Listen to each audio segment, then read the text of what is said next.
My name is Blair Embry, and I'm the Community Engagement Manager for Prison Yoga Project. And I'm so excited this morning to have Lucy Wallace from Dance to Be Free with us. And I'll do a formal introduction of Lucy. Lucy has been dancing since she was 8 years old. In 2010, she bought a Boulder-based dance studio after receiving her master's degree in psychology. Her psychology background informs her therapeutic and cathartic teaching style that led to the birth of Dance to Be Free. Lucy has been invited to speak at several engagements, including Emerging Women and the first ever live streamed 10 Talk at the Nebraska Correctional Center for Women. Her work is spreading and catching on throughout the prison industrial complex, and we are so happy and honored for Lucy to be joining us this morning. Lucy, welcome. Thank you, Blair. Yeah. Good to be here. And before we jump into this awesome conversation, we really like to kind of all gather on the same page, and co-regulate really through the screen. So will you lead us in a centering opportunity? I will. Awesome. Thank you. So, thank you for having me. And this is an exercise I actually put down on paper and printed and then mailed to the women's prisons at the beginning of the pandemic. Just something for them to play with in their units on lockdown. So it's not super movement focused, but so you can just check in, get comfortable where you're sitting, and just simply notice 5 things you see. You could just name it to yourself.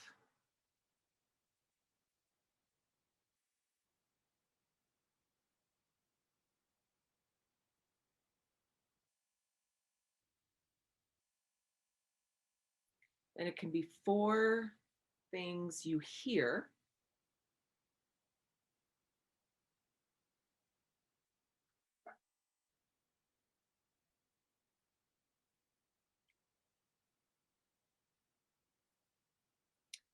And then 3 things you sense, you feel,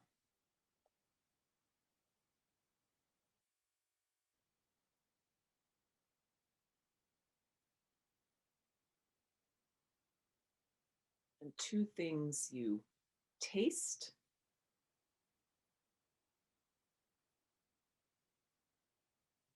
and 1 thing you smell.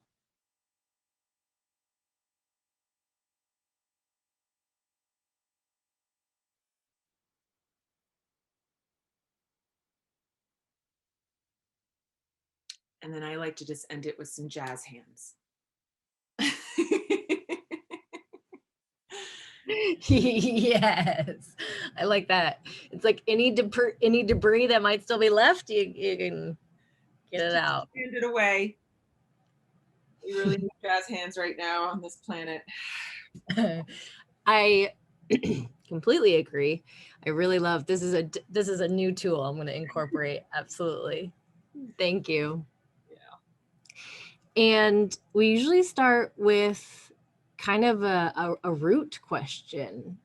What's your first memory of dance? Mm.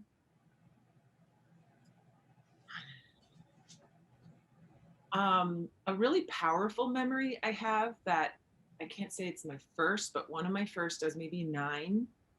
And I had this teacher who was subbing. So she wasn't my regular ballet teacher. She was a lot more playful and friendly. And she she had us all just go across the room in any way we wanted versus telling us what to do. And it was so sad. Like already at 9, we were all self-conscious. And we were just doing, arabesques, or we were doing what we had been taught, and like the freedom was already gone or buried. And so that always stood out to me when that was Long Island Ballet. And, ballet is very oppressive, and it's not really about expression and freedom. So it made sense that all of us little girls were like, whoa, and this good for this woman, for saying, just take it across the floor. And so I think that's like at the core of Dance to Be Free. It's like getting in touch with that freedom. And also I grew up dancing, dance through college, you know, competitive dance. And I'll agree with that. You know, we had a very successful studio with a lot of successful dancers that, you know, went on to do great things and perform. But yeah, I agree with this idea with the ballet. It was like, it's structure, structure, structure, structure. And then when you get to a certain point, then you use your own personality and expression, right? It's not rooted in that. Yeah. Yeah. Yeah. So what did that make you feel when she offered the opportunity for freedom and creative expression for you? I remember feeling grateful, like, oh God, this woman is special. And I also like I felt sad for us because all of us were like um just so conditioned and um it's funny I don't remember what I did. I remember what this other girl did. I was like, oh, she's so repressed. You're like, no, she doesn't have it. Yeah. So ballet is it's yeah, I just saw a ballet performance last night and it was fascinating. Wow. Oof. I'm grateful I had it. I really am. It gave me some strength. Do you have a furry friend in the background? I do have a furry friend. It's my partner's dog, and he's out of town. So I have Abby. So, Do you want to come say hi? you want to say how you talk about freedom? Do you want to say hi? Show us So what freedom looks like. she she's got this little balloon thing on because she's got bad allergies, so she's been scratching, and so I need to supervise her this morning. So thank you for Oh, inviting her into the conversation. She loves to dance as well, so we dance together. glad she's here. Yes, yeah, you're so good. She's so good. Just so full of joy. They're so special. So yes, this is Abby. Thank you. Yeah. Um, so, you know, talking about this creative expression, will you talk to us about the inspiration of starting Dance to Be Free? Yes. So I had a studio in Boulder. I bought it in 2010, and it was about 2015. So it had been a chunk of time that I'd been trying to make it work. So I, looking back, it was so hard because I'm just not good with managing details like that. That was a lot to hold. But I was sitting there at the front desk, and I always joke like it's a big empty room that you're trying to make money off of. And my boyfriend at the time was like, should you turn the studio into a nonprofit?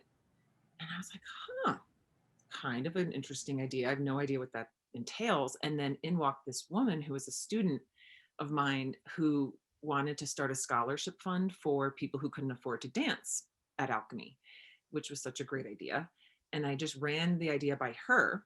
And she's like, well, you could have a nonprofit wing off of the studio. Like maybe you just dance with women in prison, for example. And I was just like, what? How haven't I thought of that? And how hasn't that happened? And maybe there had been dance programs in existence. I just had never heard of them.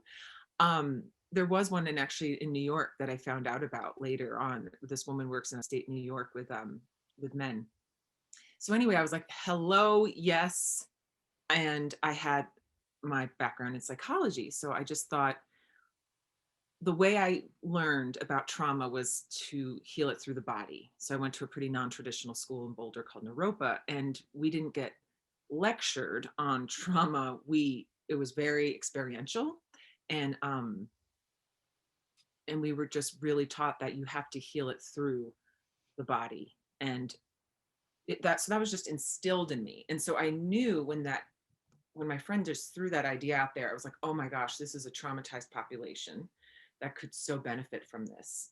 And I had fear for sure. I'd never been to a prison. I had no family members that had been in prison. Like I didn't have a prison reality in my past. And I was like, this could happen. And I I kind of made it up out of thin air. I want to say, like, I didn't, and I love to say I didn't know what I was doing.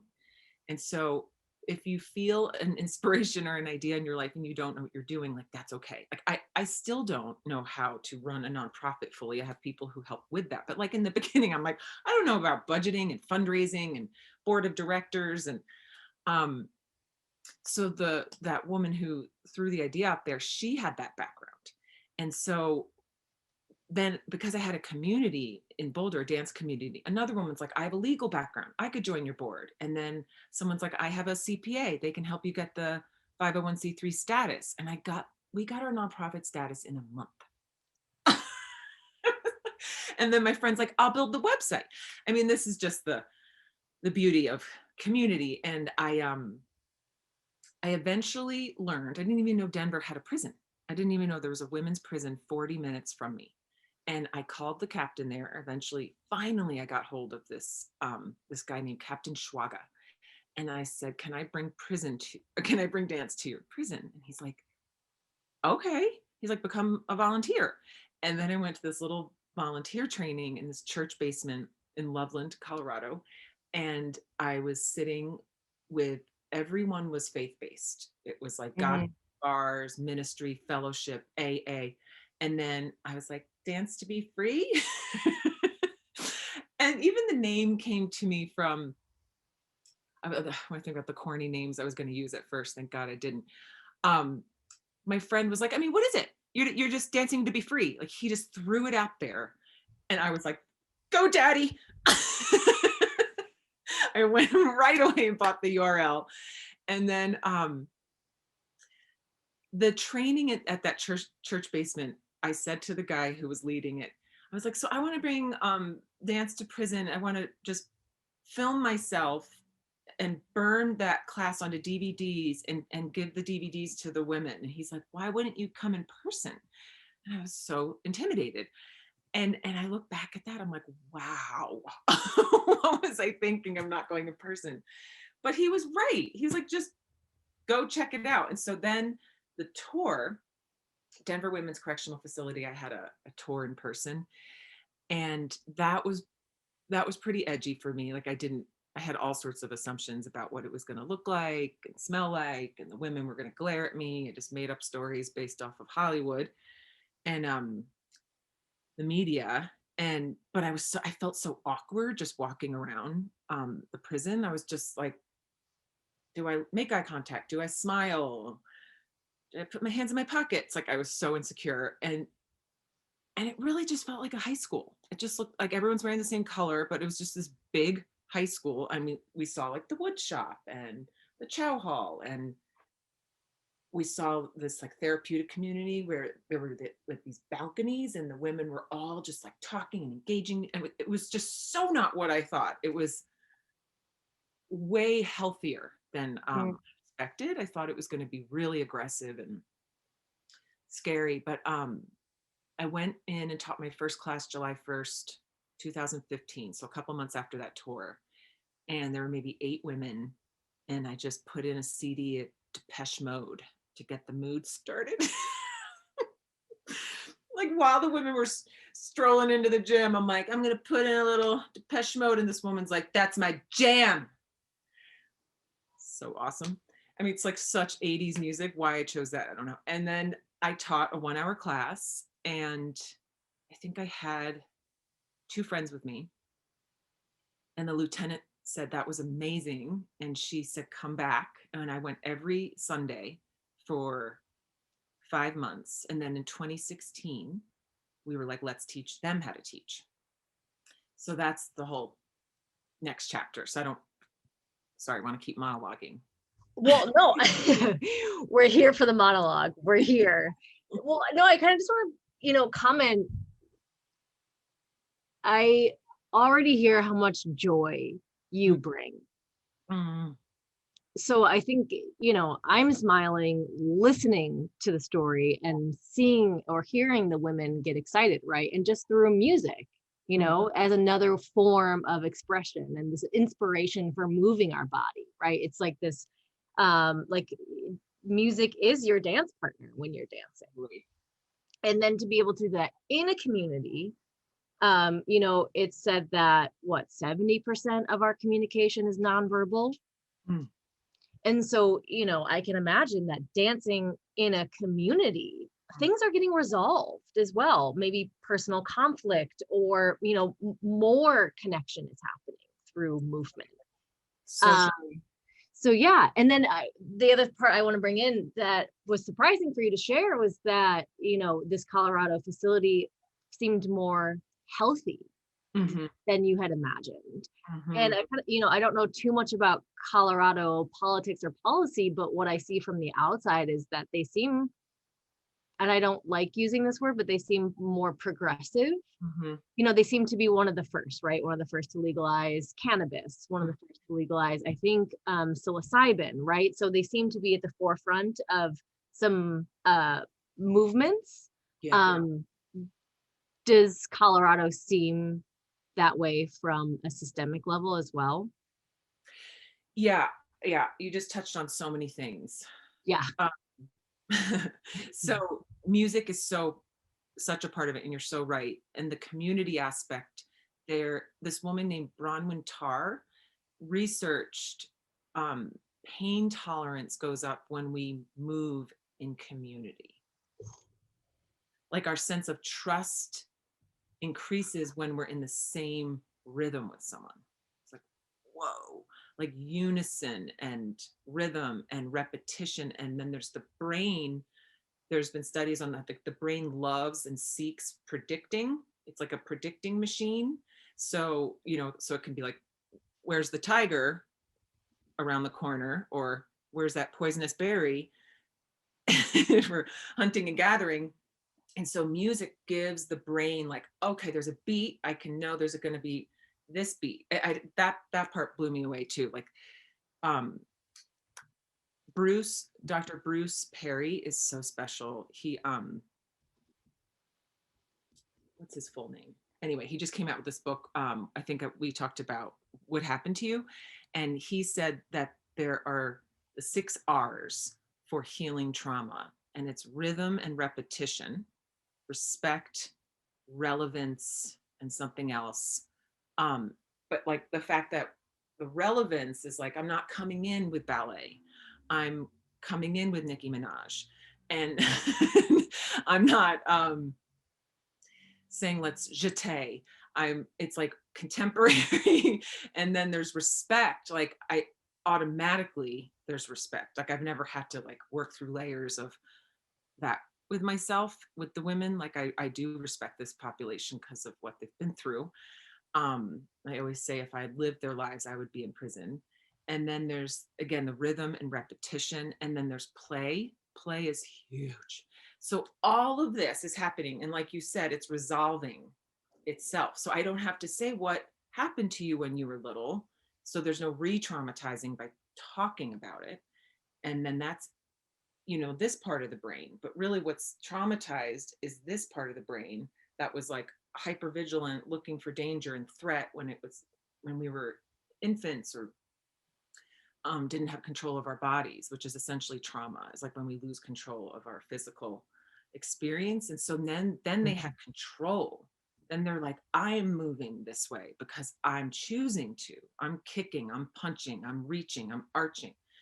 And so all of that's happening without having to preach a message or talk. And so the healing is really, really fast and immediate. And the way they open up is so beautiful to see because it is so fast.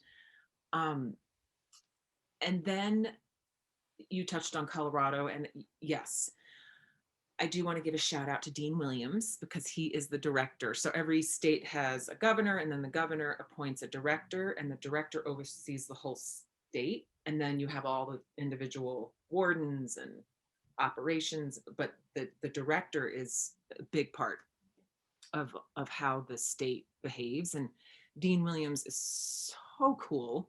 And he came to the women's prison in Pueblo, Colorado, once we expanded there, and CNN came to do a piece on us. And I'm not just dropping a CNN story. This is about Dean Williams. But I was told like the director, Dean Williams, wants to come and be interviewed. And I was like, who's this bore gonna be? Totally assumed he'd be some like uptight bore. And then he gets interviewed by them, and he was so captivating and brilliant, and had just gotten back from I want to say Norway, and went to some prison that was so inspiring to him on how they do prison reform. And they use first names, and people have like keys to their cells. Like there's so many different things, and like that's the Mhm. obviously different spectrum, but he's lovely, and so is the governor. Jared Polis has been pretty great. And so Colorado, yeah, I know I have a little Colorado pride sometimes where I'm like, we are cutting edge. So the thing about Colorado I have found is Denver is the prison's so close, and this might be the same thing with like San Quentin. When you're close to a city and people can just drive 20 minutes to volunteer, you get so many more volunteers. And Mm. so when I go to rural Arkansas, like Newport, Arkansas, it's in the middle of nowhere. And so no one's going. And so when I met the women down there, they were like, we have never been able to do programming. And that was actually because they were lifers, or they had long sentences, and they have so few volunteers, but they were not allowed to do programming until we came. So that is interestingly enough, like Denver, I never go to anymore. They have so many volunteers. I can't even get in the door because they can't even manage it. It's like that much work to have. I think they have 500 volunteers for 900 women. And I was like, well, I just better go where they're, so hungry for programming. And so places like Arkansas, Mississippi, Florida, Tennessee, I went really rural. Knoxville, near Packville, near Crossville. A lot of vills. The prison was like in the middle of nowhere, and the staff said it. They're like, the volunteers just can't, they're not in Knoxville, they're not in Memphis. So um, my kind of passion is going more towards rural, isolated places. And so Colorado is where it all started, and I'm going to try to resurrect it in Denver. And Pueblo, it's actually just 2.5 hours south of Denver. That program, our program's done really well there. Mm. So yeah. So I would love for you to tell our audience, I love how I would love for our audience to hear the evolution, because I think because you didn't have experience in this area, that your business approach actually, or your approach to offering programming, getting programs into different facilities, is different and unique because you didn't play by other people's rules, right? Like you were even creative in the evolution of this work. So will you tell us how you went from going to one prison to how you travel now, and in the structure and framework of your program? Yeah. So and I would love to pick Bill's brain sometime about how, you all did it too, because it was fairly organic. The prison in Pueblo, I did reach out to and say, can we bring our program there? It took a little coaxing. And then it just took one visit, and then it was in. But it sometimes it's like just cold calls, and it was just the next step. Like Denver and Pueblo are the only women's prisons. And so I was super nervous and like, I don't know how to do this. I don't have rapport. I don't have a relationship with these women. Like Denver had such a history. To do the teacher training was just natural. I knew the women. There were only 5 of them. Um, it was such a great group, and we, had a relationship. And so then to go to Pueblo was like, ah. And then I went, and they were so grateful. And at that time, I went to a conference in Lincoln, Nebraska, cause camp.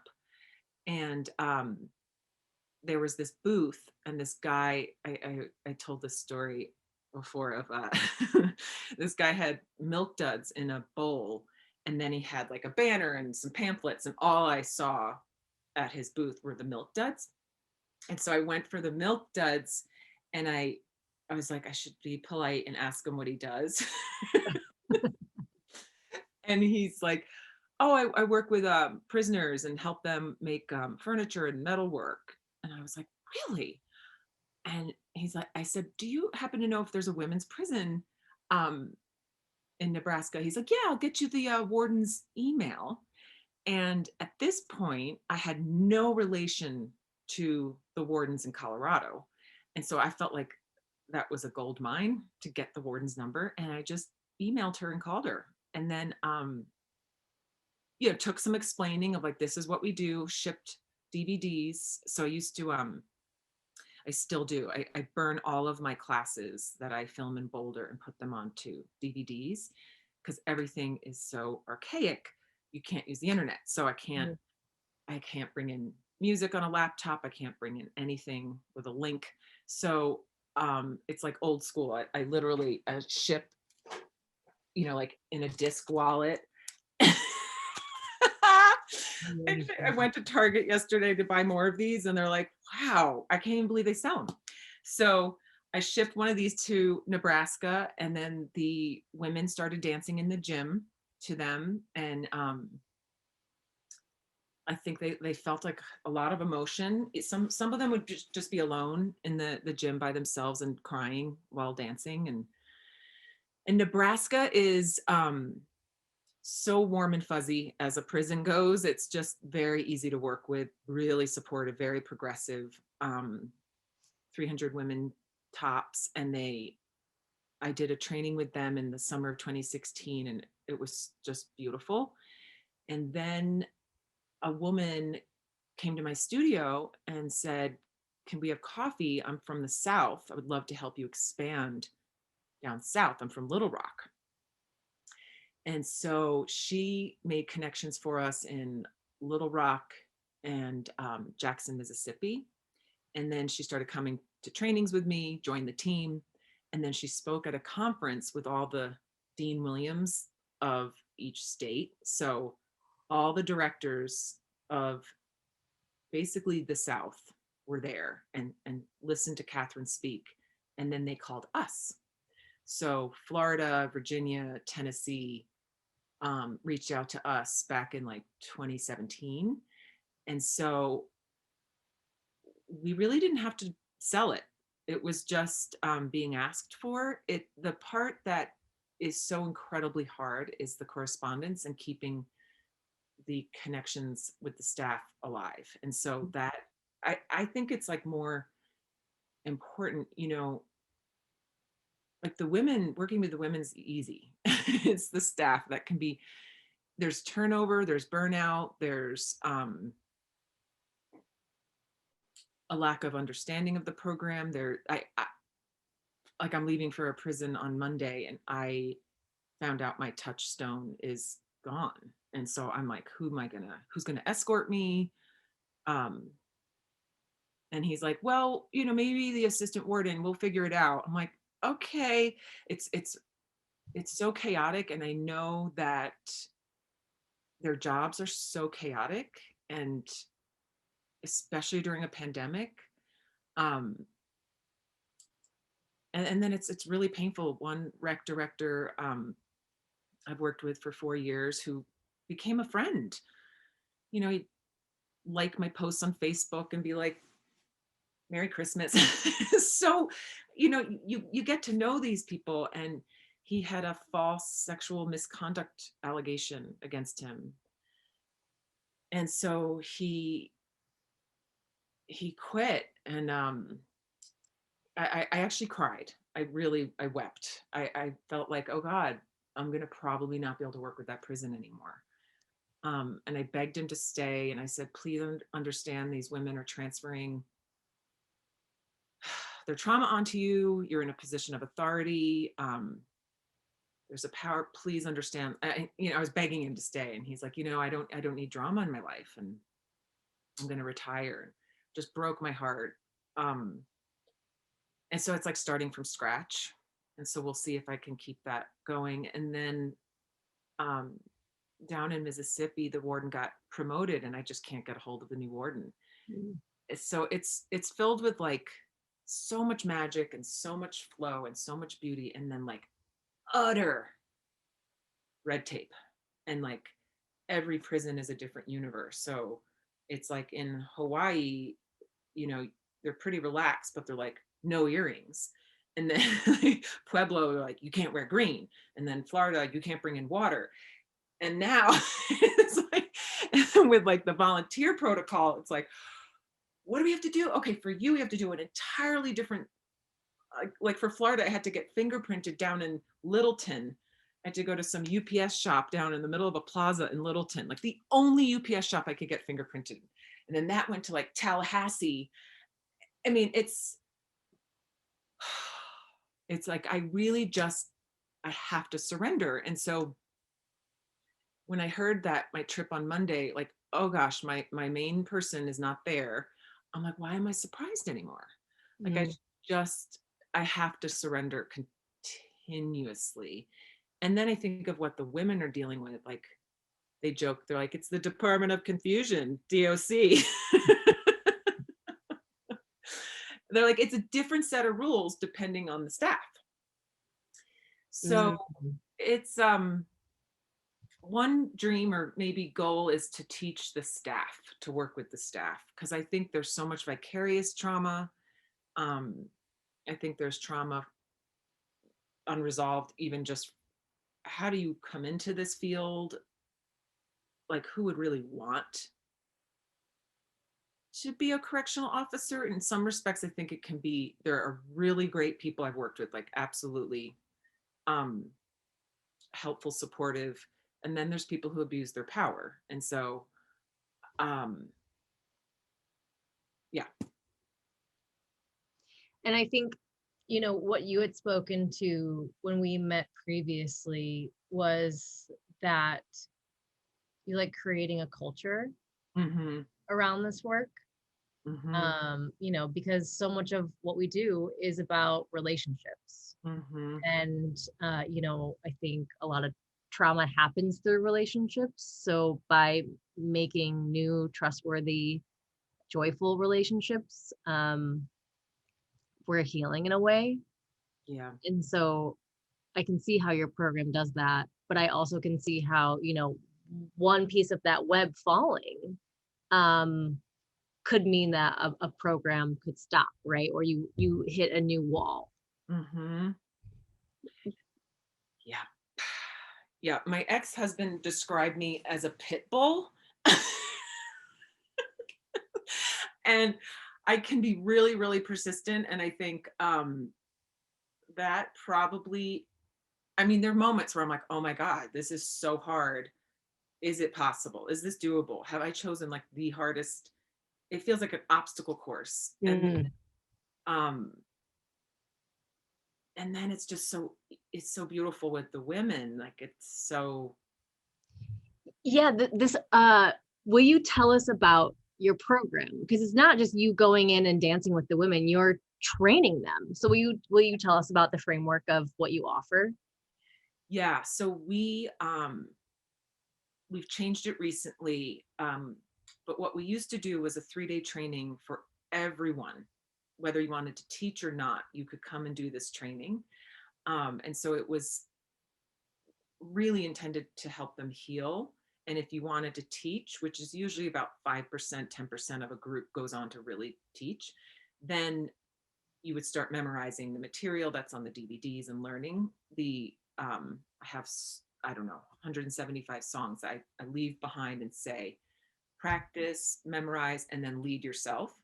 But over those 3 days, we start with breathing in pairs, and we do this kind of like a mirroring figure eight breathing partnering exercise. Then we Mm. breathe as a group, and then that's just kind of how we start to like calm the nervous system, extend the exhales, be together, drop in. There's lots of nervousness and laughter, and they kind of like, ah. And then I get them into little clusters of 4 or 5, and I have them lead their little pods with, they'll say like a phrase like, I know you lying. And then, or they'll be like, dang, or mamacita. And I'll have them make up a move while they're saying that word or sound. And then they lead their little group, and then their group follows. And each person gets a chance to lead. And I'll say, in that moment, you just experienced creating without thinking. And we're giving like the ego a job, kind of like a mantra of just, instead of like, go into a group and come up with a move and lead. Then it would be like, I can't do this. I suck. I'm bad. I don't look cool.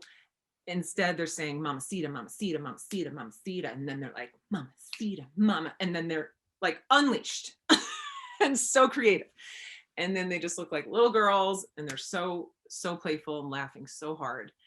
And then I do a little editing at home where I put together like my favorite little dance clips that I found online of like babies or elders or animals dancing without any self-consciousness, and I splice it in iMovie and burn it, and then I play that for them, and then they're laughing again. So laughter is a huge part, and it's just like all about letting go. So they're just like, not, I'm not really teaching them how to dance, I'm teaching them how to let go, basically, of the mind and the fear of like, I can't do this, I suck, the critic. And then we journal quite a bit. So there's a lot of like movement writing, and there's some poetry written and shared. And I used to share the We've Come to Be Danced by Jewel Matheson. It's a beautiful, beautiful poem. So it's all about that feeling we had when we were little, like before my ballet teacher said, jump across the room in any way you want. Like you can see it, and it's so contagious when you see, 2-year-olds or 3-year-olds just being so authentic. It's just irresistible. And then we do some free dance, and then I share videos like Gabor Mate or Gregory Boyle, Fritzi Horstman, who does Step Inside the Circle. I share, she actually came and co-taught with me in Nebraska on Zoom, our only pandemic training Fritzi was a part of. She's just lovely. So, there's some like therapeutic elements being woven in. And so we get back into circle, and then they start to share more, and then they maybe share their poem or share a story. There's often tears. There's very little, like, as far as group dynamics go, group dynamics can be really tricky.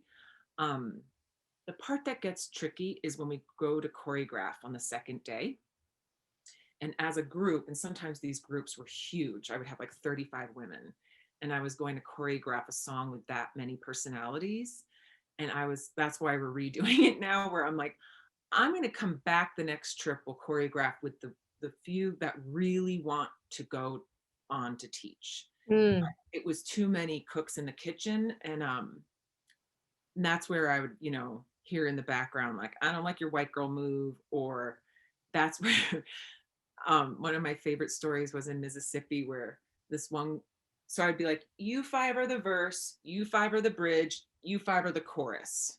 And I would say, you go choreograph with your cluster, you choreograph your section with yours, and then we'd show each other what we'd come up with.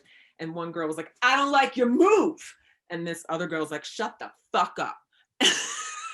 I was alone because my people were like off in the corner talking to some staff, and I had this microphone, and I said the most like bolder thing. I was like, this is a really hard planet to be on. And I might as well said, like, your aura is really red. Yeah. I don't think they heard, or they had like, what the hell is she talking about? But it did break the moment. Okay, I was like, did it dissolve? Yeah. It did. And after, before the pandemic, it was like 5 years of choreographing with groups in that setting every month. I was like, okay, this is starting to feel, it's too difficult. It's hard for me. Like, some people can do it. Like, I actually think women that were incarcerated who are now out that we're hiring. That's part of the vision too. I'm like, you guys can handle this. I think like I just could feel I was starting to burn out on that part. And so I'm now going to do it with a 2-day training, and it's all the kind of yummy experiential healing exercises without choreography. Mm. And so and then I'm going to say for those 8, we're going to limit it to 8 who want to go on to teach. We're going to come back in a month. And with that, you agree to learn this many songs, you agree to lead this many classes. Like a lot of agreements have to be made. So it's like a big commitment versus just like, I was like, this is for everyone. And it's not. Teaching is actually very challenging and it's a lot of responsibility. And we really, like this woman down in Pueblo, her name is Mary, she sustained the program for years and she would have 40 people every Friday night during the pandemic. I know. Amazing. And then she went on to choreograph her own stuff, and they all eventually do start choreographing their own material. And so the teaching is so empowering because they're teaching each other, and it's like peer-to-peer leading. And it's, I think, the way prison is going to go in terms of offender-led programming. And so it just erases the whole, you know, that I have something you don't. It's just like passing the baton on, and then the goal is like Mary, who's now out. I want her to go back into the prison she was in and keep doing these trainings.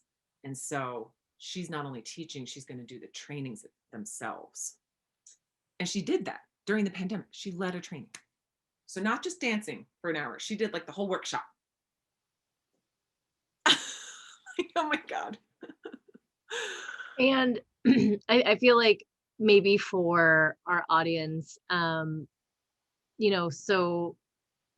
choreographing would be when you're breaking up people into the groups, right? There's a lot of flexibility that's being asked and a Yeah. lot of surrendering your own ideas Yeah. happening. And so I can see how conflict might arise because it's like, no, actually, I don't want to move like that. Yeah. When I can see how there's the conflict of what you're wanting to offer them is actually the freedom of expression, and then putting people in groups of there is a leader and there's a follower, and then someone else is leading and following, right? Like it's there's more to work through. Yeah. Yeah. It is very tricky. And some groups, it was so easy. I worked with the youth in Florida right before the pandemic, and it was like effortless. Found what we did. I chose this song called Despicable, and the lyrics were so intense and dark. And I was like, let's own our shadow and let's get creepy and they chose this like head bashing move, and then the warden came in to watch, and like in front of him, I'm like, I need this to be creepier. And it was like no drama, no conflict. But it's like Brene Brown says, day 2 is always the day of conflict. And it's like group dynamics, forming, norming, storming.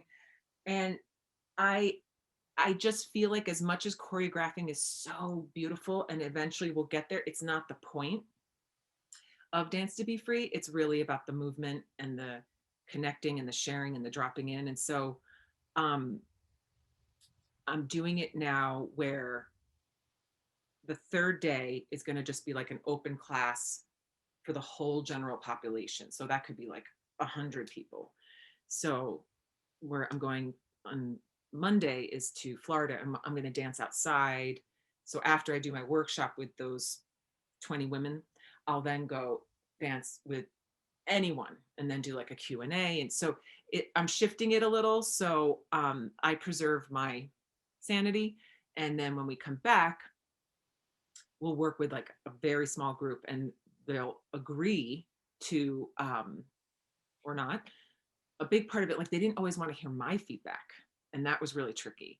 I would be like, ladies, I know you want to do it this way, but it's going to be hard for people to follow you.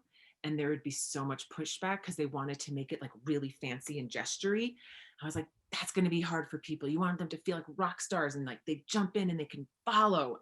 And they don't want to hear from me necessarily, but it's like that's a part of it. Like if you're going to represent Dance to Be Free, you're going to get my feedback. And so like there's a flavor to Dance to Be Free. So it's not aerobics and it's not miming lyrics, and it's got to have that cathartic emotional piece. And sometimes when they go off the rails, it becomes like just exercise. And so I'm always trying to bring it back, like this is about healing. And so, Dance to Be Free as a brand. Well, and what I'm hearing you say is that actually the intention is to always keep it invitational and accessible so that everyone can do it, right? And it's not that these extra moves are bad in any way, but it makes it inaccessible for other people to join, right? Is that we want to just keep being like, yes, you can come dance with us. Yes, you can come dance with us, right? And so that's where sometimes people might need to see it from an outside perspective, being like, I love that you have this coordination, but maybe not everyone does. Yeah. Right. So we have to take that into account, right? And how do we really include everyone? And it's not a performance. And I think their brain kind of automatically goes to performing. And so I try to bring up here are our principles and ideals. Like this is about the group, not the individual. Less is more. Like they want to get fancy, and like this woman I put on Adele, hello. She's like, hello, it's me, and like time, and it gets literal, and I'm like, okay. And then I went to Hawaii's prison, and they wanted to do this beautiful Polynesian routine that had all sorts of gestures, and it was like completely intricate and beautiful. And I said, well, everyone be able to follow this? And they said, people who look like us will, and gave me, a total pushback. And I was like, well, what about other prisoners? What about because I bring their songs to Nebraska, I bring them to Mississippi, I teach everyone each other's songs. And so that's where I started to rethink things. I was like, okay, it's almost like I get lost in the weeds when we get into the choreography, and we go down this like rabbit hole. And so now I'm like, let's just really focus it on like those who are truly committed to leading. Once we leave, I'll come back and do like a very small group. And so this is our pandemic lesson, and we're changing it up. Well, it's really interesting because I actually hear that it's bringing up some of these philosophical things that we struggle with, I think, in the dance world, or maybe what we feel about the dance world, right? Is that, at 9 years old, you were like, tell me what to do. I'm gonna follow all of these steps, and it's gonna be really intricate, right?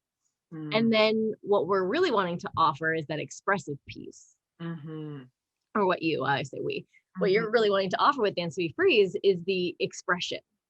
And so when it gets too, I don't know, I can feel it and see it, that it gets too dictatorial almost, right? That it's that the hierarchy starts to form with choreography, and you're wanting it to be equal. Yeah. It's very layered. It's like I feel like I get into this room of race relations, trauma, counting beats, expression, music, like it's a lot to hold. And there's another piece in there that I've always found interesting, and I feel like could be accessed more, is that there's a heritage, historical, cultural piece of dance that has been so lost, that could, in a different way or a different room, be used as an opportunity for healing and catharsis, right? So like doing traditional Polynesian dances together, Yeah. right? So like I always cry every time I see a haka performed, Mm. right? And so I think that we both know that dance has been used through indigenous people and cultures um, forever, right? As a form of expression, as a form of community, as a form of grief, Mhm. expressing grief. So, you know, I think there's a time and place and opportunity for all, for for everyone to have everything, really. Yeah. Yeah. And they went on to create this beautiful piece, and I just stepped back. It was just like, well, actually what they did, which was so fascinating, because every time it's different, like I, as well as the prisons and the cultures and the locations and the demographics and the security levels, all that being different, like it's just always so different. So I said, here's a song. I chose My Power by Beyonce from Black is King. I said, Arkansas has choreographed this and Nebraska has choreographed this. And I thought maybe you all could choreograph your own version of it. And so I played the song, the end of day one. And then on day two, they came back. They're like, we got it done. We choreographed it last night in our unit. And I was like, oh. and and every movement symbolized a different island. I mean, it was very meaningful. And here I am, some honky, being like, I don't know if people can follow this. And it was just like, okay, this has this does need to happen. This does need to be taught like the way you're doing it. And it was beautiful. And the rec director loved it. And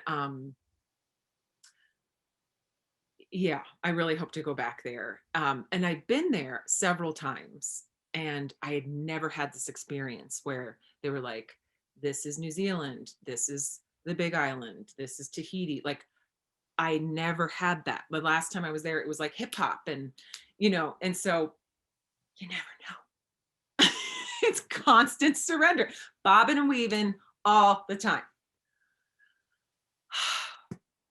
How, okay, so, you know, I hear that you come in with enthusiasm and joy, Mm, but we might not always feel like that before you go into a facility, right? Like you have your own lived experience and you have your own days and nights. Do you have a routine that you get yourself into an excited mode? Like, do you have a song that you listen to? Like, what do you do to prep to go into a training or a facility? that's a good question. I don't really have a routine. Usually like, what do we got going on? Like in that way, I'm such a Gemini. Like, um, there's usually, a fair amount of adrenaline just going Mm. in. And I've had friends try to help me like send down some chords, and I'm it's not my strength. Grounding is definitely not my strength. um, but the dancing is so immediate, like with them, that really is just so helpful. Mm. But yeah, it would be good. Be good to do a little breathing.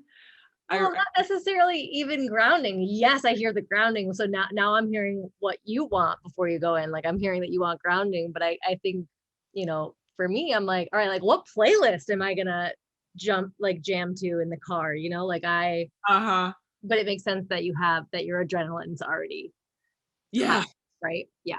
Yeah. There's so many pieces, and um there's so many logistics to gather. It's like the paperwork, the pens, the batteries, the markers, the flip chart. Like there's all these things that I'm usually holding, and I we're trying to get me help in that regard, so I'm not holding all the logistics. But this time I'm going alone, which we'll see how that goes. The last time I went alone was actually in Nebraska, and I lost my driver's license. I'm like, oh my god. Like, I think in the parking lot of the prison. And the rec director was so funny about it. anyway, it all worked out. But yeah, I'll have a lot to report after this one because I'm doing 3 trainings back to back. All in Florida? Are you traveling to some places? All in Florida because it's so big that I can work with so many different populations in just one facility. So I'm going to work with like lifers, the youth, and then the general population. Wow. Yeah. How many people are on your team? I have an awesome big team. I have a brilliant board. I have a managing director. But because of COVID, this kept getting pushed. And then they wanted to just postpone it again. And I was just like, I can't. I gotta do the work. Yeah, get back in. Good. Yeah. So I have so many more questions, and you know I love being in dialogue and conversation with you. But I want to open it up to our audience in case there's anyone here that wants to ask more questions about women's experiences with dancing and expressive arts. Any questions for you and programming. So if you haven't been on a webinar before, in your Zoom screen, there's a Q&A box down at the bottom. So you can type your questions into Lucy. And someone had asked previously, what is the name of the poem? And I typed in, We Come to Be Danced. Was that the name of the poem? We Have Come to Be Danced by Jewel Matheson. I'm going to Google this too. It's so beautiful. You all are in for a treat. And yes, there are so many, what, Abby's your dog? Yes. Someone wrote, there's so many fabulous dog training programs. I couldn't agree more. I think it's probably the best, healing, most beautiful programming, and they're all over the country. For obvious reasons, we know that animals are just so healing. So I just found a version of it, and I'll drop it into that. Oh, nice. Okay. Yeah, it's just beautiful. Great. Swan is asking, where and how do you get your funding? Great question. Oh, great question. The prisons don't pay us, so we do it all through individual donors, some grants, and I'd say mostly mid-level donors are what keep us alive. We now have recurring donors, like some people even do like $5 a month, which is just awesome. Oh. And I should probably leave that in the chat. I'm getting your website. Yeah. Great. Yeah. This is absolutely your time. This is your stage. Yeah. So the website has a ton of videos and information and photos, and we have a new managing director. She just created this beautiful new site. We have merch. So yeah, the funding is a big piece. There's so much behind the scenes, as Prison Yoga Project would know. It's incredible how much behind the scenes work there is. And to actually hire this woman full-time was a big step we took. But she brings all the strategy and structure, because as you might guess, I don't. But I feel like that's actually the amazing thing, and the relief of working with a crew and a group and a community is that you don't have to do everything, and you don't have to be everyone. Just can't. Because I feel like it feeds this I'm not enough narrative, and it stops us from actually doing things. Like if you had listened to that inner critic, if you had listened to, oh, I don't have any of these things, if you would have listened, this wouldn't have come to be. Yeah, totally. And instead your community showed up. Oh, hey, I can do this. Yeah. Right. Because I am, in a way, I can go into prison and adapt and let go and be like, whoa, what's here now? Like that's a skill. And so when someone says to me like a 5-year plan, I'm like, like, it's just so, of course I would love to be in every woman's prison, but who knows? Like, look at the pandemic did to us. Like, I feel like we've been alive for 7 years, but it's really only 5. You know, I've done 3 trainings in 2 years. I'm just like, oh. So yeah, the last training I did was in November, and I was doing them 1 or 2 times a month, and so I just gotta go back in. So, but fundraising, yes, if you want to spread the word, please. It's really just our community that keeps us going. Um, we had a really great kind of angel investor in the very beginning who happened to be from the South. And so, yeah, generous people. I, you know, I think dance personally has given me so much. And I also wrestle with all of the things that I think a typical dance studio or a dance upbringing might bring, like body dysmorphia and actually deep insecurity and performance versus authenticity, you know? And what I feel hopeful for is, kind of the future of dance and where dance is moving towards, that it is starting to be more inclusive. Although I don't participate, like I really love seeing TikTok dances Mm. because it's everyone dancing, right? It's like, how can we make these movements and these expressions as accessible as possible? Mm-hmm. And so, I would love to hear stories of transformation, because I'm sure you've seen women shift in a period of 3 days of being from the back row, to coming to the front and really finding their authentic expression. So are there any stories that stick out for you that you've witnessed? Oh yeah. Oh my God. So many. Um,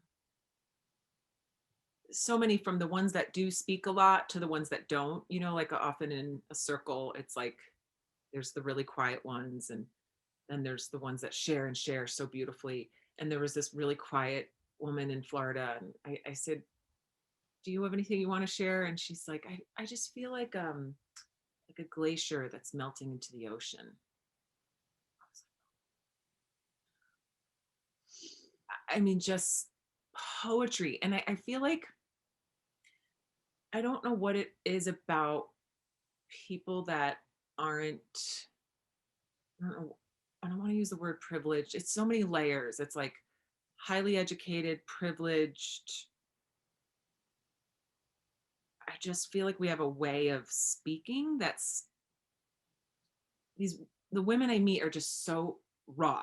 It's just like they are real. There's some guards, defensiveness and coolness, but then like there's something like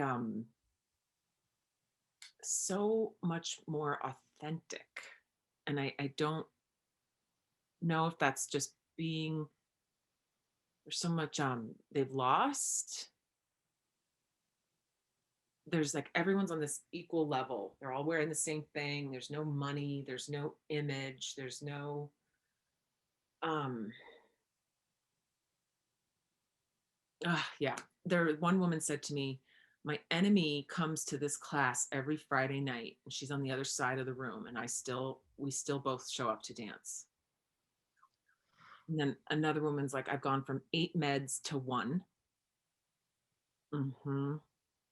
And then one woman in South Dakota, was so heartbreaking. She was so shy and came in late, and so she felt kind of like not a part of the group because she came in late. And this is a prison that has 55% Native American women, and 10% of South Dakota is Native American. 55% of the prison is. So she was this beautiful Native American woman, and she said, what was it? She's on the homepage of our website. Like, I went to bed for the first time looking forward to the next day. So beautiful and simple and profound. And one woman tried to kill herself around Christmas and came to our training a few weeks later and just wrote the most beautiful poetry about not feeling worthy. And then with the movement, self-worth just emerged. Mm. Yeah, lots of maybe when you're faced with like some of these women have life sentences or some have 20 years, if you're faced with such an it's existential or something, there's just no bullshit. It's like oh yeah, so I get so much out of it. It's definitely mutual.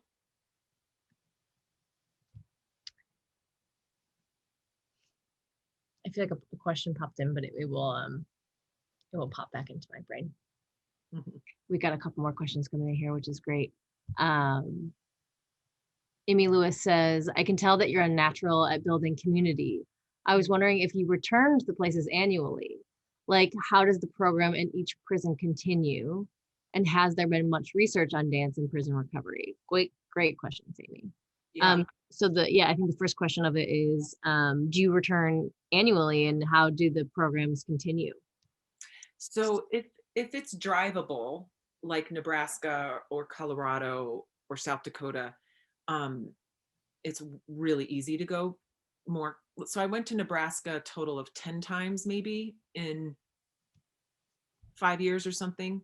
And then Pueblo down south, I've gone to about the same amount. And so there's so much traction, then they're sustaining it themselves.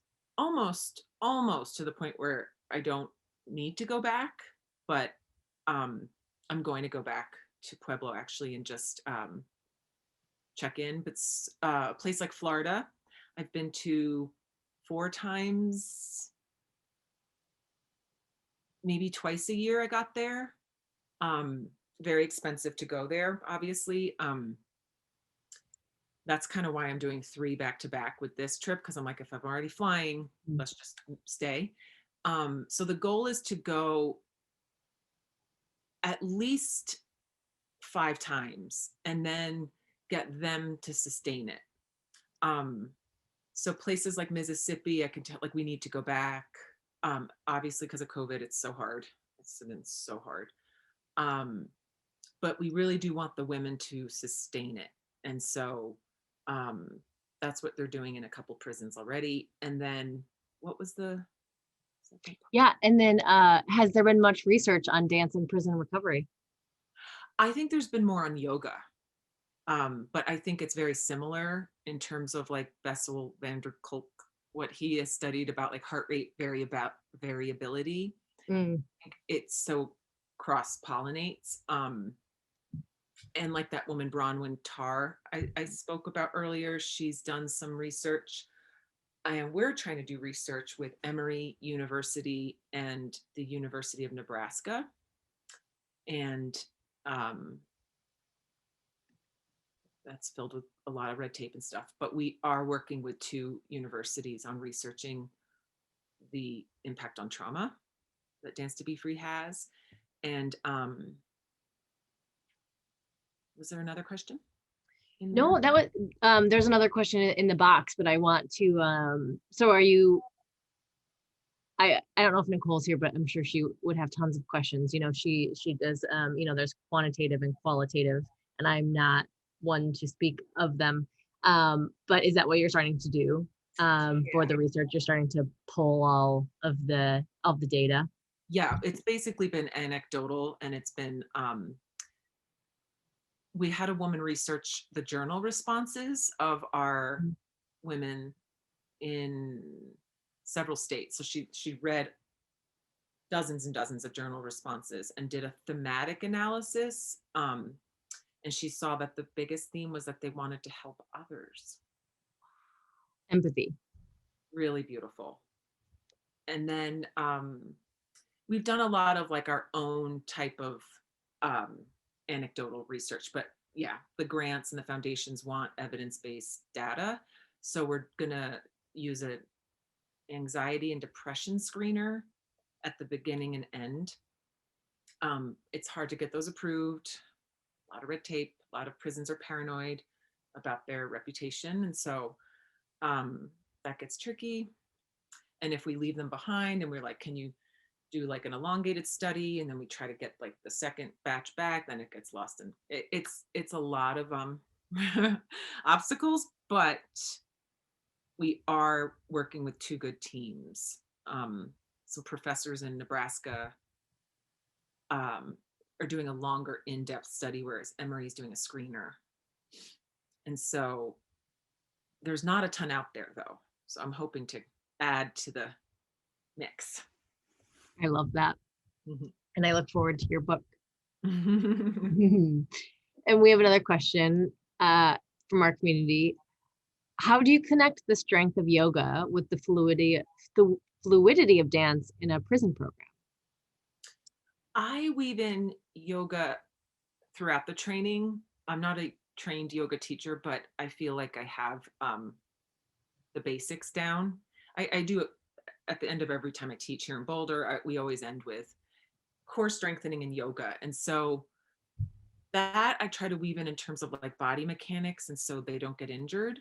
Um, there's some women with weight issues and knee issues. And so I try to remind them about like body alignment and, how to stretch, because they're in these like linear lives. And so we'll try to, just work the psoas, work the necks, work the, like, just release. So yeah, I do a little bit of yoga throughout. Where I think, okay, so if you have I'll use this for an example. So like a sun salutation Mhm. choreography, basically, right? Like, and there's different ways to access it, and there's ways you can grow and shrink the practice, and then you have whether a choreography with dance. And so I think from a personal or lived experience is when you know the move that's coming next, you can be more present. Mm-hmm. Right? So you're not thinking, oh yeah, I have to do this, and then I have to do this, I have to do this, right? And so it's the presence or the expression that allows us to maybe have other feelings arise, right? Maybe working through other opportunities. So I think maybe, just kind of talking with this question, is this flow and knowing what comes next, is healing in itself, or offers an opportunity for healing. Yeah. I think the expression piece of Dance to Be Free is probably the biggest, in terms of just personal expression, where it's so them.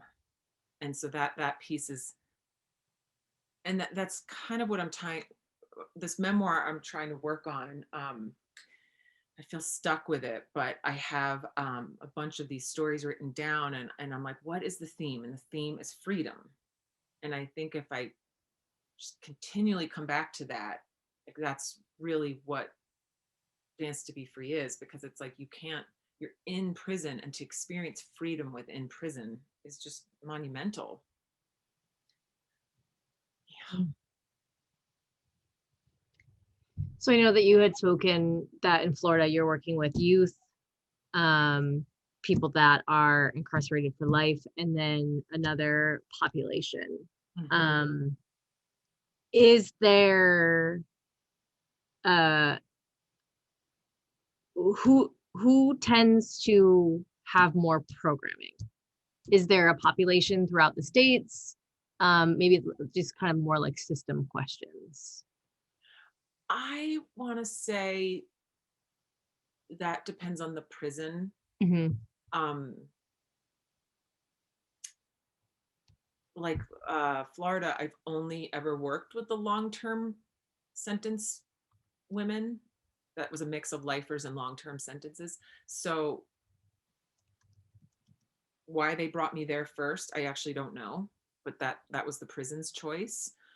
And then I asked to work with the youth. Um, that's such a huge prison that they're broken up like that. I don't think that's typical necessarily. Like, you might have a therapeutic community that's about to get released, Mm. that's separated from the general population. But other than like solitary, you kind of have everyone mixed together generally. um I was shocked by that when I first went to prison. I didn't think that was the case at all. I thought they would have like violent crimes in this wing and then like, and they're like, oh no, they're just all, which I think is great. It's based on behavior, Mm. it's not based on crime. And so um yeah, I think that's a wiser choice. So I want to invite Bill in to the conversation, our executive director as well. I want him to ask a couple questions too, because I know that you guys both have so much experience, of expanding a program and really all the different kinds of red tape that you might experience working with different facilities. So yeah, Bill, come Mhm. on Well, I don't know if I have, well, maybe I can turn this into a question after just reflecting a little bit. I just feel like I really, we talked before, right, about wanting to get together and just have a chat so that we can share our experiences of doing this work. And even more so, I'm looking forward to that conversation now. And there's so much in everything that you've been saying today and talking about that I really relate to and that I'm curious about from a personal level. Like, uh, man, if I could have a do-over in life, I would have gone to Naropa Institute and gotten a degree in contemplative psychology. In hindsight, that's where I belonged. And I remember going in high school up to the Karmazong, and learning to meditate and this is what brought me, into my spiritual path, really, with being exposed to Chogyam Trungpa through that. So there's that. I'm a Gemini too, so I can relate to the feeling of like, maybe thinking, God, did I just wander like 500 yards off the path of this question, and how do I get back? And like Blair said, we're here for the monologue, so like, please, that is so welcome. And I guess the just so many of the little personal moments and what you've witnessed really really speaks to me in doing this work.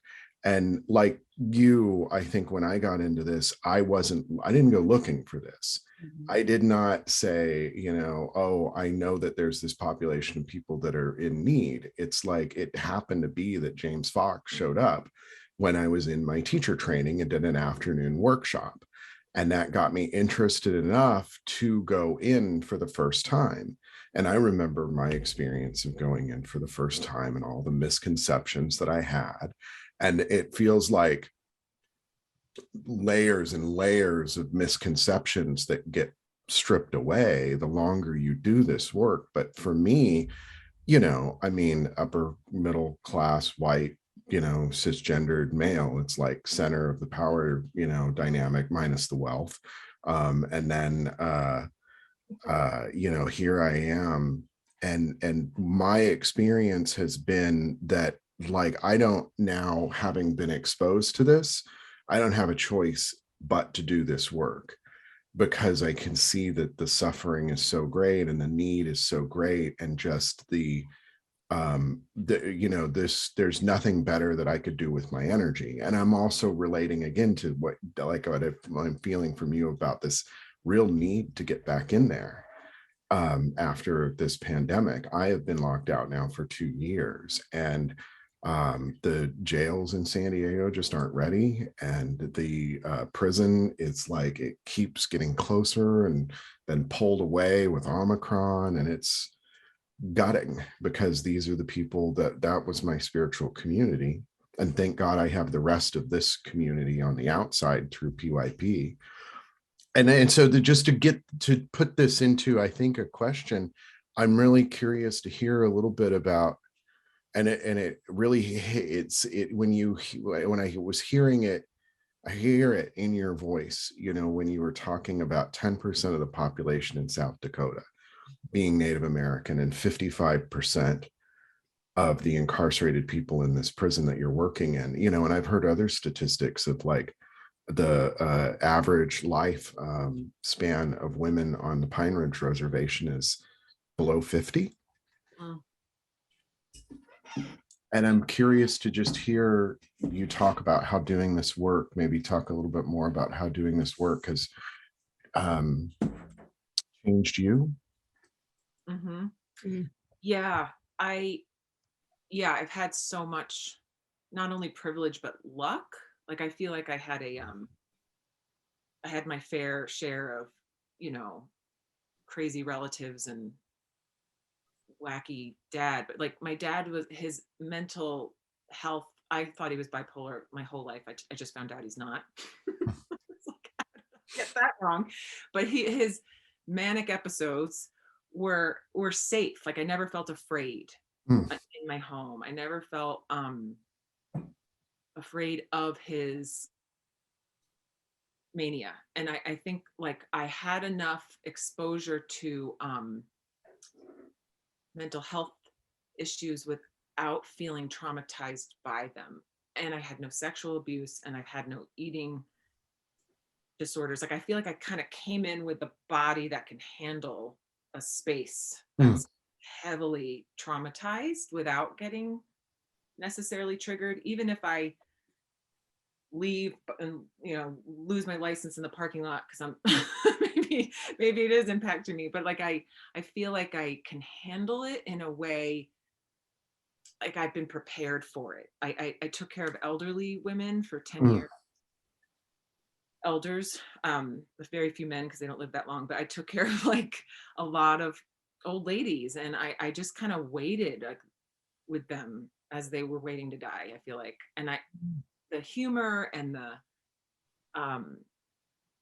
perspective that gave me prepared me also. So I feel like I kind of, it's all meant to be.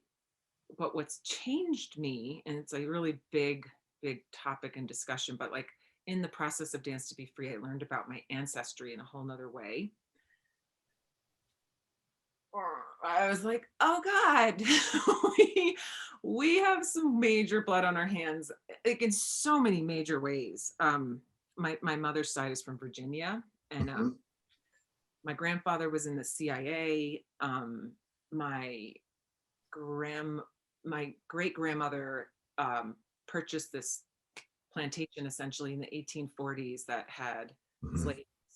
So I went to that house when I was little. That was, playing dollhouse at this formerly slave built dollhouse, and like I've just had some major clashes with my parents around this country basically, and I was home a lot during the pandemic, and trying to help them as they're aging. And we just had these horrific fights, and I was like, oh my God. So it's changed me in the sense of like, I went in thinking this is about trauma, but the more I saw, I was like, there's so much racialized trauma.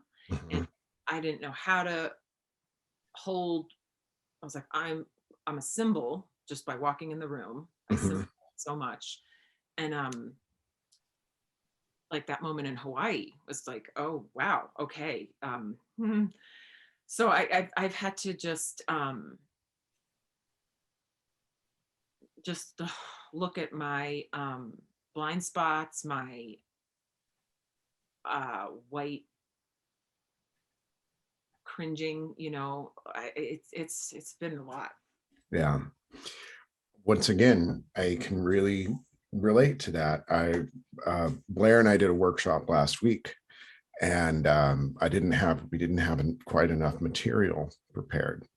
And so I had to ad lib, and I happen to know that my 4 times great grandfather Samuel Brown was a slave owner, and I know this because he was murdered at the age of 97, which is extraordinary as well. He was a Civil War survivor, and I'm sorry, an American Revolution survivor.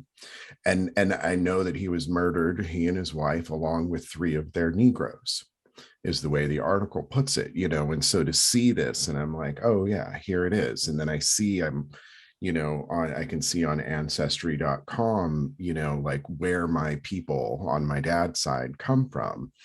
And and I often I've often thought about that. It's like, well, I can know my 4 times great grandfather, and I can know his name, and I can know some things about his life and the ancestry of those slaves that were murdered along with him. The descendants, they don't necessarily have that opportunity because they weren't named in that article. So I tell this story, and then also the ways that, like, the whole story of incarceration kind of hooks into my personal history. And then it got me thinking, this is a foundation for a really good workshop, like connecting our own personal narrative to history as a way of understanding our position in it. And then how can we be of service to our society from that? And so I spent like 6 hours on ancestry.com over the last weekend, and I learned more, and there's more. And and it's like, yeah, the largest slave owners in Simpson County, Mississippi at the time of the Civil War. And then I got to read narratives that had been interviews done in 1937 with women who had been slaves of Felix Isham Brown, my 3 times great grandfather. And it's just like, I mean, in this, it just keeps pulling me deeper and deeper and deeper into something. And you realize that with this, racialized and intergenerational trauma, it's like we are, and I mean, clearly you look at the political situation in the United States, and like we're working something. Bless you. Bless you. Yeah, we're working something out collectively. And yeah, I cannot wait for us to get another hour to just chat. I know. Oh my God, so many overlaps. Yeah.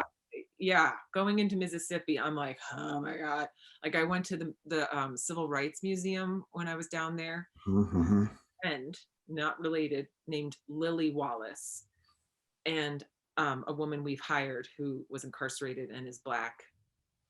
She came to this prison with us, and sorry, I know we have to go, but we're in the museum, and it's like a visceral museum. You walk around like an arch, and it's the history of slavery till today. And I see Lily looking at this plexiglass box with this tie, and it said Wallace. And I looked over her shoulder. I was like, is it bad? Is it bad? Is it bad? Is it bad? Like, we walk out. I'm like, oh my God, Lily, like, we're in this freaking museum filled with like all these little Black kids singing This Little Light of Mine. And then that bastard Wallace was that big segregation now, segregation tomorrow, segregation forever. Mm-hmm. And his wife was named Cornelia Wallace, which is my mother's name. There is no relation, literally, but it's this kind of like reckoning. Yeah. And I just, and I hear my conservative cousin, saying, why doesn't she help the victims? And I'm just like, okay, he just doesn't understand trauma. Right. And so I try to, like, if the general population of our planet knew more about trauma, we would just be a better place. But I wonder why the criminal justice system doesn't do more for victims. It's like all the focus gets put on the offender and punishing the offender. And, this is supposed to somehow do something for the victims. And it's like, and this is something that I hear that's all too common, is this feeling like we've taken sides. And it really is just, how can it's going to take years of dialogue, especially if somebody is resistant, to explain how this serves the victims. Mm-hmm. Ultimately, I believe that it really does.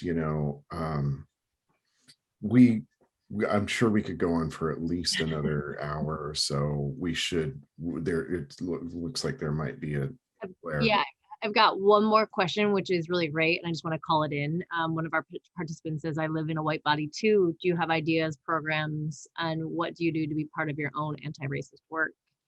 And I want to hear from both of you. And I want to put in, I haven't done his training yet, but Resma Menakin has a specific training that is somatic based that works through this work. And it is required that if you live in a white body, you come and you do a training separately before you even start the training. It's an all-day program, right? And so I know that he also wrote My Grandmother's Hands, which is starting to do this work as well, reconciling with our own historical communal past. And then I want to hear from both of you as well. I just listened to Yaba Blay quite a bit. She's lovely. Sonia Renee Taylor. And I've been picking up books like by Austin Channing, Tarana Burke, Do Better. I don't know if you've heard of any of these, but these are just some books and then people I listen to. Resma is amazing. I started My Grandmother's Hands and he talks about like the blue body, the white body, the black body. So it's like the prison staff has their own piece in this. And then Elizabeth Gilbert has been interviewing some lovely authors on her Onward book club, all Black female authors. So yeah, it's mainly just listening and reading and not really saying a whole lot, you know, like when I'm amazed at white people that actually say dumbass stuff in the comments on these people's feeds. I'm like, just shut up. That's all we really should do. And listen. Yeah. So yeah. You know, I think where you start really depends a lot on where you are in terms of you know, recognizing the reality of white privilege and how even if it, you know, there's not, you don't have this sense that I'm actively harming people, how just simply the power dynamic that's built into this causes harm and creates oppression, and that by not acknowledging that harm we continue to perpetuate it. You know, and it's like, okay, you know, where do I start? I think there's a good book called Waking Up White by Debbie Irving, where it's a really kind of gentle way of breaking it to you that you're participating in a system that's caused a tremendous amount of harm and continues to cause a tremendous amount of harm. Because she comes at it from the perspective of her own ignorance. And like when we offer, you know, an opportunity to do a land acknowledgement, for instance, at the beginning, we try and be really gentle with it and say, you know, if you don't know, don't be ashamed, because you're not meant to know. You know, you're not meant to know the horror of the genocide that's happened on this continent, and, you know, stolen land, stolen labor, generation after generation after generation. And you look at, you know, intergenerational wealth in communities of color and other oppressed people. And it's just like, the more you start to gather in this fact and this reality, you know, you know, and not taking it personally. You know, even if there is a personal connection, like, oh yeah, largest landowner in Simpson, Mississippi at the time of the Civil War. This is my great grandfather. So there's complicit participation. We offer also on, if you're a community member of the Prison Yoga Project community website, we actually, Nicole put together a really fantastic training book club for My Grandmother's Hands. And you're welcome to jump in on that as well. It's free to everybody who's got a membership on the community. I don't know if that was a really good answer or not. Yeah, I'm going to drop our foundational training, as well as I think it's an opportunity to be in community and talk about this work. I'm going to drop the book club too. You know, and I think and I do want to acknowledge time. So, you know, if anyone does have to go, thank you. But, you know, I don't know who said it, but white supremacy isn't the shark, it's the water. Mm. So, you know, it's not just the system, it's everything. And so, you know, looking at the ways, like, who do we dismiss? Who do you steal time from? Right? When you're continually centering yourself, it's you know, it's also not necessarily just anti-racist work, it's also decolonization, right? So I think that's inherently within the work that we're doing. So like, how can you step out of triangulation within othering people? Where are you dismissive? Where do you want to take the spotlight? Where do you want to take rather than give? Yeah. And so I think that's also at the root of colonization, right? It's just it's incessantly taking. So that's my part on it today. This is, I feel like we could, you know, it's like it's continually opening. It's continually opening. And I want to give Lucy the last word, and then like officially put a bow on it for now. Okay. Well, I just so appreciate you both. Really, really great to be here. And I hope to maybe collaborate, you know, some trainings or something in the future. Like, could we do something like that? I feel like more than just some trainings.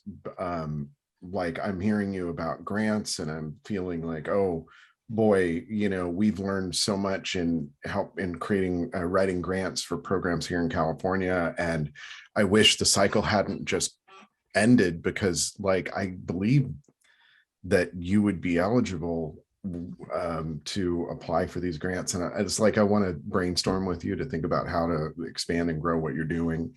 You know, I see it, you know, you can just look at the photos on your website and you see it at work, you know, those smiling faces, people together. You know, the story that you told about my enemy is, we both come to this class, and it's like perfect. This is you know, and if we can share this space peaceably here. Anyway, yes, collaboration. Let's meet again soon. Blair. Thank you Thank so you. much, Lucy. Thank you. Yeah. Thank you so much. Thank you. Thank you. We'll be in touch. Yes, I just dropped the link again for Dance to Be Free. Thank you to our community for showing up. And do you have an Instagram? Maybe you can direct our audience. In addition to donating, what are ways that we can support your work? Oh, yes. Please follow us on the IG. We have some really, it's lighthearted and statistical, and it's all of it. You know, like I just posted a Lucille Ball dancing. So I try to like keep it a little bit of joy, and it's perfect. It's like this ballerina teacher's like 1, 2, 3, 4, and then Lucille Ball is like so symbolic. So it's a little bit of everything. Brilliant. Brilliant. Okay, so following you and engaging with your work, and maybe if you know a warden if you want to bring, you know, if they want to bring Dance to Be Free to their local community, how would someone get involved with that? Yes. And it's like we're kind of at a place of like we got to ground where we are versus expand because of things like I've been the red tape. Blair, that is a triggering. I'm so sorry. Let her off the hook, man. I should have stopped it. So how do you grow a program like this sustainably while avoiding burnout? Don't answer that. Don't try and answer that. Follow Lucy and see where everything grows. Thank you again for being Yes, here. thank you so much for having me, and I look forward to talking to you both again. Yeah, likewise. Us too.